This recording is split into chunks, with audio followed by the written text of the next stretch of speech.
Service tyre वालों के साथ भी आपके स्पॉन्सर की डील वगैरह हुई, उसमें से कितने पैसे कमा लिए? सर्विस टायर वाले ਜਿਹੜੇ ਸਨ ਉਹਨਾਂ ਨੇ ਜਨਾਬ ਉਸ ਸਾਡੇ ਵਾਲਦ ਸਾਹਿਬ ਦੇ ਬੜੇ ਅਜ਼ੀਜ਼ ਸਨ ਤੇ ਉਸ ਕੰਟਰੈਕਟ ਦੇ ਮੇਰਾ ਕੋਈ ਅਮਲ ਦਖਲ ਨਹੀਂ ਸੀ।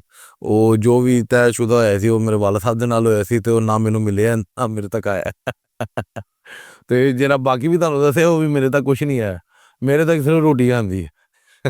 ਗਰਮਾ ਗਰਮ ਗਰਮ ਬਾਤ ਟਾਈਮ ਉਤੇ ਆਉਂਦੀ ਹੈ। ਹਾਂਜੀ ਟਾਈਮ ਤੇ ਆਉਂਦੀ। ਤੇ ਫਿਰ ਆਪਣੇ ਕੋਲ ਵੈਸੇ ਬੈਂਕ 'ਚ ਕਿਤਨੇ ਪੈਸੇ ਹੁੰਦੇ ਨੇ? ਹੋਏ 50 ਉਧਾਰ ਹੋਏ ਜਰਾਬਾਂ ਹੀ ਖਰਚਾ ਦਿੰਦੇ ਨੇ ਬਸ। ਅੱਬਾ ਜੀ ਖਰਚਾ ਦਿੰਦੇ? ਹਾਂਜੀ। ਤਾਂ ਆਪਦਾ ਤਨਖਾਹ ਕਿੰਨੀ ਦਿੰਦੀ ਹੈ? ਉਹ ਵੀ ਵਾਲਦ ਸਾਹਿਬ ਕੋਲ ਜਾਂਦੀ, ਮੇਰੇ ਕੋਲ ਨਹੀਂ ਆਉਂਦੀ।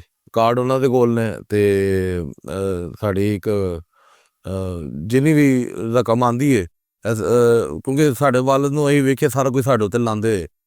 ਅਸੀਂ ਉਹ ਵੀ ਟਾਈਮ ਵੇਖਿਆ ਜਦੋਂ ਸਾਡੇ ਵਾਲਦ ਸਾਹਿਬ ਜਿਹੜੇ ਵੈਲ ਸੈਟਲ ਲੋਕਾਂ ਦੇ ਜਾਂਦੇ ਨੇ ਤੇ ਅਸੀਂ ਉਹਨਾਂ ਦਾ ਲਾਨ ਪਾਨ ਹਰ ਚੀਜ਼ ਵੇਖੀ ਹੋਈ ਸੀ। ਤੇ ਜਦੋਂ ਫਿਰ ਅਸੀਂ ਇਹ ਵੀ ਵੇਖਿਆ ਨਾ ਜਦੋਂ ਸਾਡੀ ਬਹਿਨ ਉਹਨਾਂ ਨੇ ਕੱਪੜੇ ਆਪਣੇ ਹੱਥ ਖਰੀਦਣੇ ਬੰਦ ਕਰਦੇ ਤਾਂ ਸਾਨੂੰ ਉਹ ਵੀ ਟਾਈਮ ਫਿਰ ਜਿਹੜਾ ਨਾ ਯਾਦ ਅੱਖਾਂ ਤੋਂ ਅੱਗੋਂ ਗੁਜ਼ਰਦਾ। ਤੇ ਫਿਰ ਜਿਹੜਾ ਚੈੱਕ ਆਇਆ ਜੋ ਆਇਆ ਉਹ ਆਪਣੇ ਅਲਹਮਦੁਲਿਲਾ ਵਾਲਦ ਸਾਹਿਬ ਦੇ ਹੱਥੇ ਰੱਖੀਦਾ ਤੇ ਜੋ ਉਹਨਾਂ ਦਾ ਫੈਸਲਾ ਹੁੰਦਾ ਜੋ ਉਹਨਾਂ ਨੇ ਕਰਨਾ ਹੁੰਦਾ, ਕਿਉਂਕਿ ਮੈਂ ਇਕੱਲਾ ਤਾਂ ਨਹੀਂ ਹਾਂ, ਘਰ ਹੋਰ ਵੀ ਭੈਣ ਭਰਾ ਨੇ, ਮਾਂ ਹੈ ਸਾਡੀ, ਹੋਰ ਵੀ 100 ਕੰਮ ਹੁੰਦੇ ਨੇ।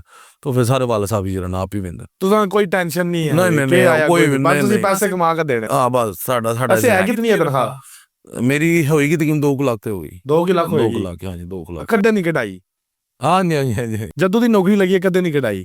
ਨਹੀਂ ਉਹ ਕਢਵਾਉਂਦੇ ਆ, ਕਿਉਂ ਨਹੀਂ ਕਢਾਉਂਦੇ? ਉਹ ਇਹਨਾਂ ਤੇ ਚੱਲਦਾ ਵੇ ਸਿਲਸਿਲਾ। ਨਹੀਂ ਖੁਦ ਨਹੀਂ ਕਦੇ ਕਢਾਈ? ਨਾ ਉਹ ਮੈਂ ਅੱਬੂ ਜਾਣ ਨੂੰ ਨਾ ਕੰਮ ਉਹ ਹੀ ਜਾਣੋ। ਕਢਾਓ ਨਾ ਕਢਾਓ ਤੁਹਾਡੀ ਮਰਜ਼ੀ। ਹਾਂ ਉਹਨਾਂ ਦਾ ਤੁਹਾਨੂੰ 50,000 ਲੱਭ ਜਾਂਦਾ? ਮੈਨੂੰ ਮੇਰਾ ਲੱਭ ਜਾਂਦਾ ਹਰ ਮਹੀਨੇ? ਹਰ ਮਹੀਨੇ। ਕੀ ਕਰਦੇ ਉਹਦਾ? ਕੀ ਕਰਨਾ, ਵਿਆਹ ਹੋ ਗਿਆ ਹੁਣ, ਉਹ ਵੀ ਬੁੱਢੀ ਲੀਲਾ ਦੀ ਹਾਂਜੀ। ਯਾਨੀ ਤੂੰ ਵੱਢ ਰਹਾ ਪੈਸੇ ਨਿਕਲੋ ਦੇ ਕੋਲ।